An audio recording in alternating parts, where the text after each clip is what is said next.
What's up, y'all? Reggie here for the Utopian Project. Let's talk about karma.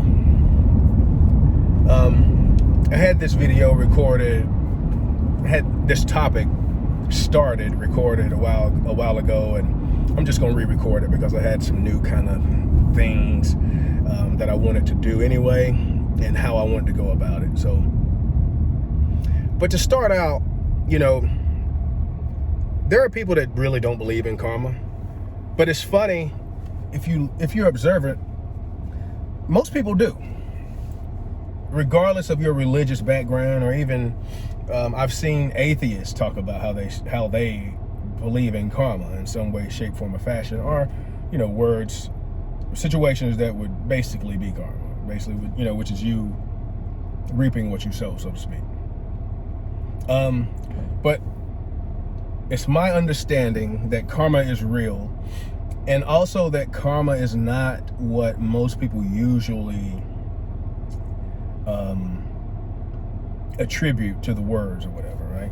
Like, karma is not this idea of you getting bad done to you or in your life because you did bad to someone else, or you've done bad in your life, etc. I don't know any other way to put it other than to say that is a relatively immature understanding of the word. And, you know, I too had that understanding of the word. And, you know, it wasn't that long ago. So at that point in time, I would have also had an immature understanding of the word and the idea of whatever else. It's not an indictment or some negative. I don't know any other word besides immature. I mean, what else? It's just not a good summation of the word, and I will prove that.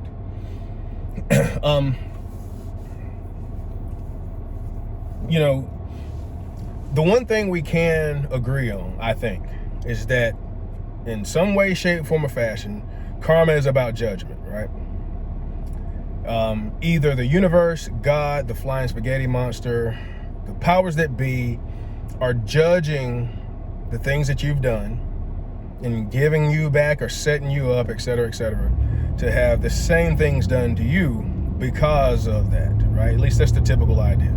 And even if it's not that, the idea of you getting what you give, and like if you did bad or negative things, that you set yourself up to have them done to you, or they come back to you eventually, or you get what you put into the world, etc., even that, you're going to judge it and give it that. And similarly, a truer, more accurate definition of karma is one's own judgment of the situation or outcomes in their life, or that they see in other people's lives, based on what you know and understand about your life or about other people's lives. And with this sort of idea or understanding, it also keeps personal accountability and responsibility intact. And I'll expound on this in the next video, because one of the things I'm trying to do here is break this up into several videos, because obviously I like to get long-winded and pack everything into one video. But so you have the wonderfulness of keeping personal accountability and responsibility intact when it comes to karma.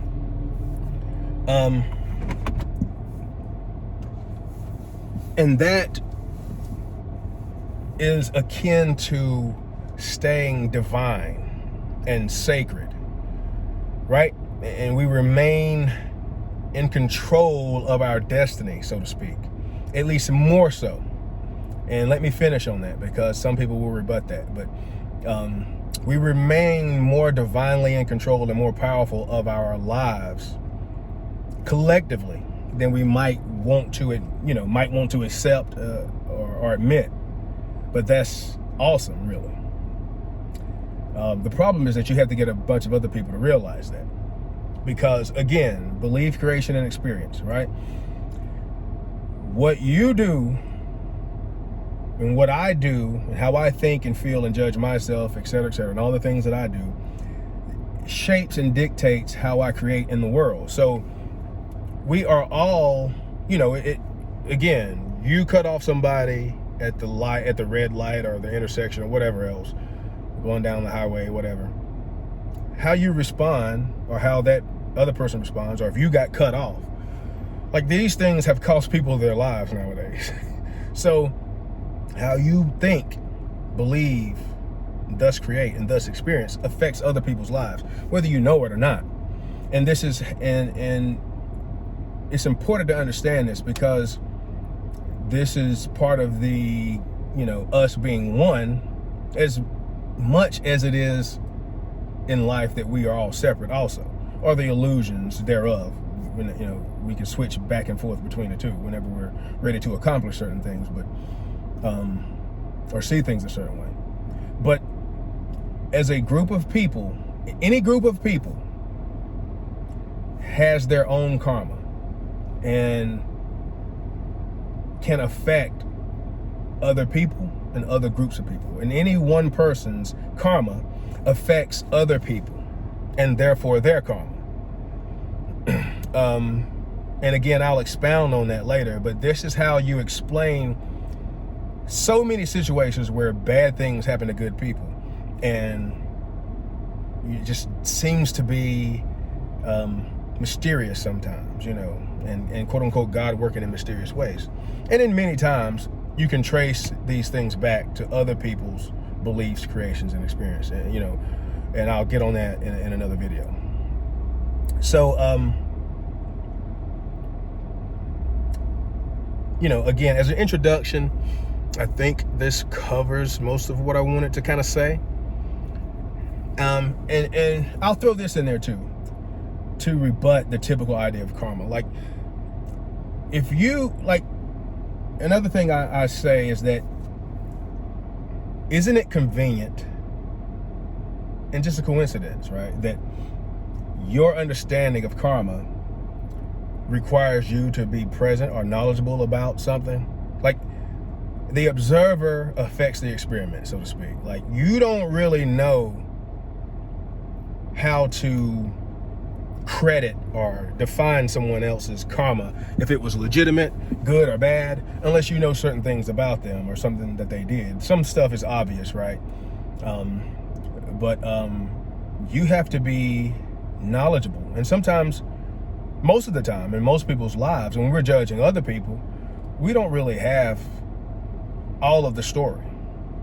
And I'll talk about that more in other videos. But it's, we are the ones doing the judging. The individual is the one doing the judging, and the observer is the one doing the judging. If I'm calling something good karma or bad karma, it's because of my judgments and what I know or what I think I know.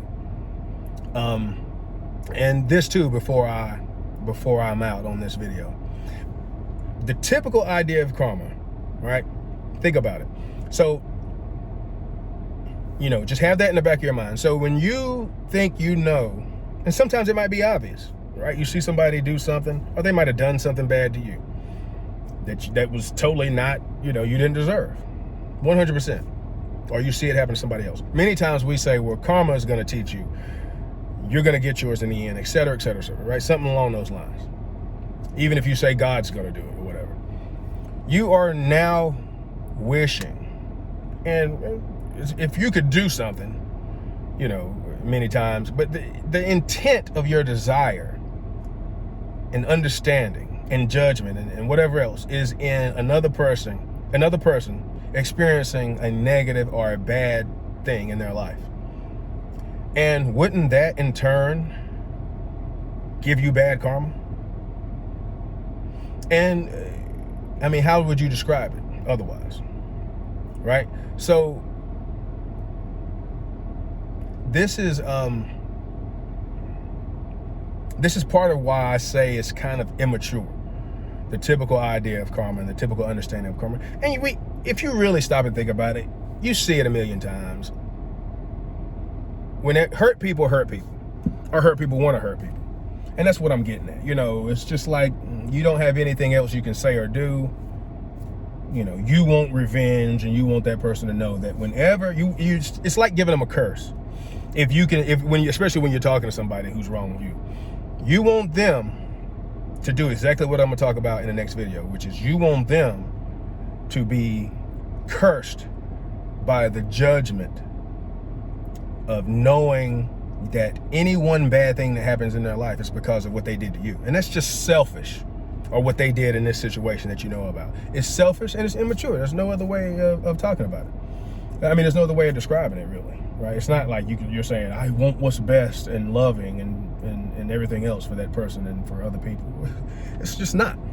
But anyway, didn't want this video to get this long, but hey, I think that sums it up for now. I'll talk about other things in subsequent videos, or the next videos, or whatever.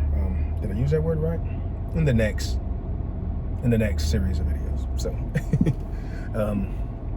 peace, love, and light. See y'all later.